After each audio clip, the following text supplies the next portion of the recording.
ยินดีต้อนรับท่านผู้ชมและท่านผู้ฟังเข้าสู่ดอกหญ้า The Official Podcast สบายดีท่านผู้ฟังท่านผู้ชมที่เคารพยินดีต้อนรับทุกท่านเข้าสู่ดอกหญ้า The Official Podcast กับตำนานสุดหลอนลี้ลับซึ่งมื้อนี้จะนำพาท่านผู้ฟังมารับฟังประวัติและพินิหารของพระสุขพระเสริมพระใสอดีตพระคู่บ้านคู่เมืองแห่งอาณาจักรเหล่าล้านซางซึ่งเรื่องราวจะน่าฟังขนาดใดจงใส่วิจารณญาณในการรับฟังและกดไลค์กดแชร์ซึ่งประวัติโดยสังเขปนี้ดังนี้พระสุขพระเสริมพระใสนั้นมีความเป็นมาที่น่าศึกษาเป็นตำนานที่เกี่ยวพันกับประวัติศาสตร์ทราบลาวพระทั้ง3องค์ได้หล่อขึ้นด้วยทองสีสุก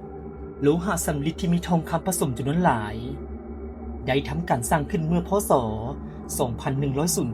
2109 การที่มีนามว่าพระสุขพระเสริมพระใสตำนานได้กล่าวว่าพระธิดาทั้ง3องค์ของพระบาทสมเด็จพระเจ้าสยามเศรษฐาธิราชผู้สถาปนาอาณาจักรเหล่าล้านซางทั้ง3องค์เป็นธิดาห่วงอุทธรเดียวกันมีพระนามว่าธิดาเสริมธิดาสุขและธิดาใสซึ่งได้พูดให้นายสร้างหล่อพระพุทธรูปประจำพระองค์เพื่อเป็นสิริมงคลมีขนาดลดเลือนตามการดังลำดับในพิธีการหล่อพระพุทธรูปทั้ง3องค์ประวัติได้กล่าวว่าพระภิกขุและฆราวาสได้ช่วยกันทำการสูบเต่าหลอมทองอยู่ตลอด7 วันแต่ทองนั้นก็ยังบ่ละลายพอถึงวันที่8มีเพียงพระภิกขุผู้สูงอายุองค์เดียวกับสามเณรองค์หนึ่งที่สูบเต่าก็ปรากฏว่ามีศิษย์เขาคนหนึ่งมาขออาสาแทนพระภิกขุเฒ่าและสามเณรน้อยแต่วันนั้นญาติโยมและคนทั่วไปที่ไปร่วมงานกับพบเห็นศิษย์ขาวจำนวนหลายตนจำนวนหลายองค์สูบเต่าหลอมทองเมื่อภิกขุสามเณรสันเพลสำเร็จเรียบร้อยแล้วก็พากันไปสูบเต่าต่อปรากฏว่าได้มีผู้เททองลงเบ้าทั้ง3สำเร็จเรียบร้อยแล้วอย่างน่าอัศจรรย์แต่บ่พบเห็นศิษย์ขาวพระราชธิดาทั้ง3องค์ก็พากันขนานนามว่าพระสุขพระเสริมพระใสตามชื่อของพระองค์จนมาฮอดสมัยพระบาทสมเด็จพระนางเกล้ารัชกาลที่3ครั้งนั้นอาณาจักรเหล่าล้านซางได้ถือคุกคานโดยสยามในสมัยของพระเจ้าอนุวงศ์ในขณะนั้นประชาชนได้เห็นภัยต่อศาสนาจึงได้นำเอาพุทธรูปหลายองค์ไปซุกเสื่องไว้ตามถ้ำคูหาที่ภูเขาควยเท่าที่ปรากฏมีพุทธรูปมีอย่างนี้คือพระแสกคำพระสันสมอพระสุขพระเสริมพระใสพระแกนจันทร์พระเงินหล่อพระเงินบุพระส่งน้ำไปเป็นสถานไว้ที่เมืองเวียงคำเมื่อสยามฮู้ข่าวเส้นนั้นสยามก็ได้คำเอาพุทธรูปเหล่านั้นไปที่เมืองพันพาวและได้สร้างพระเจดีย์เพื่อบันทึกพระนามชื่อว่าพระเจดีย์ปราบเวียงต่อมาพระเจ้าสิริบุญญาสารฮู้ทรงทราบข่าวเวียงจันทร์ถูกเผาผลาญจึงได้ลีซ่อนอยู่ตามป่าเขาทางตะวันออกของเวียงจันทร์ทำการสงครามโลกหลอนดักโจมตีกองทัพสยามหลายครั้งออกจากเวียงจันทร์หลังจากพระเจ้าอนุวงศ์ได้กลับมาครองนครหลวงเวียงจันทร์พระองค์ทำการฮื้อพระเจดีย์แล้วเอาพุทธรูปทั้งหมดกลับเวียงจันทร์ต่อมาทหารสยามได้เข้ามายึดพันพาวและทำลายเวียงจันทร์ทำลายกำแพงเมืองป้อมและหอคำจนกลายเป็นเท่าทานจนบ่เหลือห้องห้อยความเจริญแห่งอดีตเหลือไว้แต่วัดศรีสะเกษ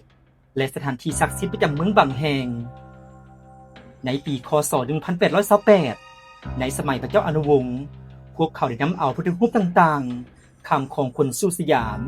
และพวกสยามก็ทำการเซ้าขาจับตัวพระเจ้าอนุวงศ์ย้ายที่เมืองเหืองได้นำไปสำเร็จทรมานจนสวรรคตที่กรุงเทพปล่อยให้นครหลวงเวียงจันทร์ห้าง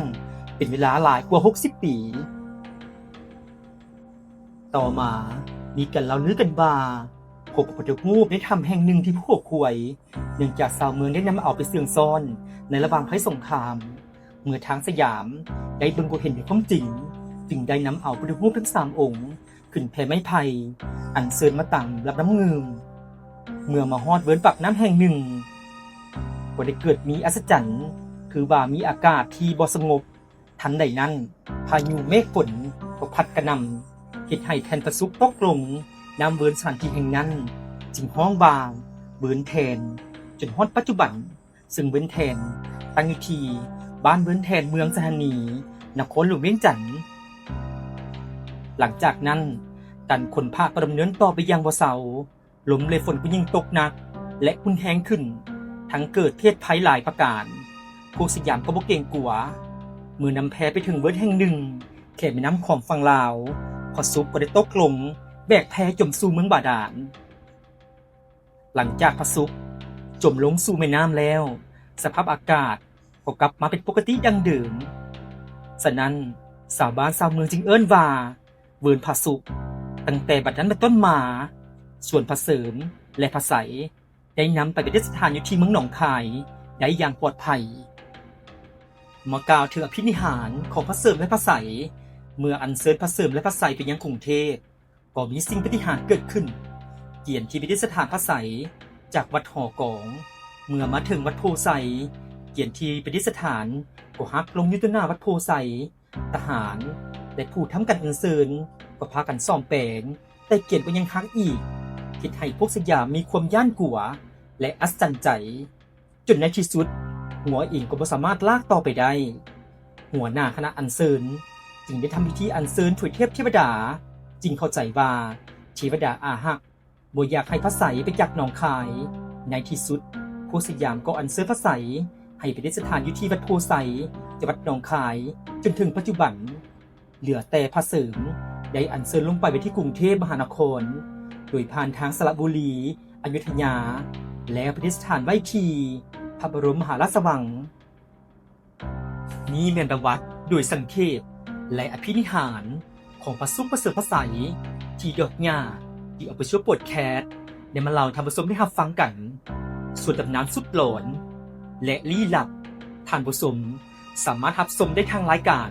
หลอนลี้ลับที่ออกอากาศทุกวันพุธเวลา 7 โมงทาง YouTube ช่องดอกหญ้าสตูดิโอ